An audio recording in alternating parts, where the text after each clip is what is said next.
After you have installed AutoCount Accounting, there's a shortcut icon appear on your desktop. Let's double click on the icon. Choose your product edition. You may choose the product edition that you have purchased. For learning purpose, choose freely customized by modules because these will open all the modules. And then click on OK. Account book control file is a file that provides information about where do you keep your account books. If you are using the software in a standalone machine, choose Create Account Book Control File in the default folder in this machine. If you are in a networking and you are a client, you may open the account book control file that is shared out in your server.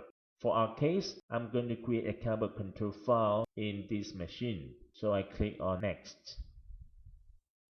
Now for a first time login, there is no account book in this account book control file. So you have either to create a new account book or to attach an existing account book from other machine. Or you may restore an account book from your previously backup account book. Alternatively, you may install a sample account book. The sample account book is provided in the installer CD. For our case, let's create a new account book. Let's key in the company name. For example, my company name is AAA Sendirian Berhad. Notice that the database name is automatically detected. Begins with AED underscore followed by the first word of your company name. And the database folder by default is to be at C drive AutoCount data. For database server, you can choose the location of a database server. It's either create a default account book in this PC or you can create a new account book in any PC. That means you want to create a new account book in another PC name or another server name. So I'm going to create a new account book in this PC. This is to determine the current fiscal year start date and actual data start date. Actual data start date could be later than the fiscal year start date. And you select your currency. If you are purchasing Malaysian version, just choose Ringgit Malaysia. And if you are using GST, you can activate Use Goods and Service Tax. Click on Next.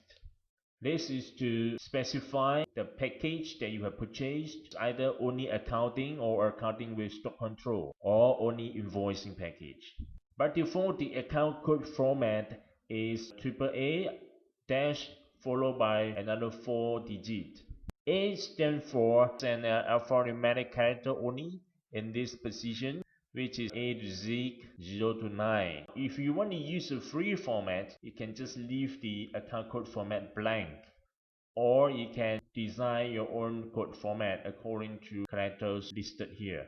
Anyway, the account code format can be amended after you have created account book later. Number 8 is to see if you need to create a sample chart of account. That will make your creating an account chart easier. If you do not want to create a sample chart of account, just uncheck the checkbox. Then click on Finish. The account book is created successfully. Click on OK. When you see this, that means you now can log into the account book that you have created. User ID by default is admin and the password is also admin. The system will ask you to run some fix on the installation. Just click on OK. The system will found that the option policy is not being configured. Just click on OK. Click on OK again. You are now on the main screen of the new account book.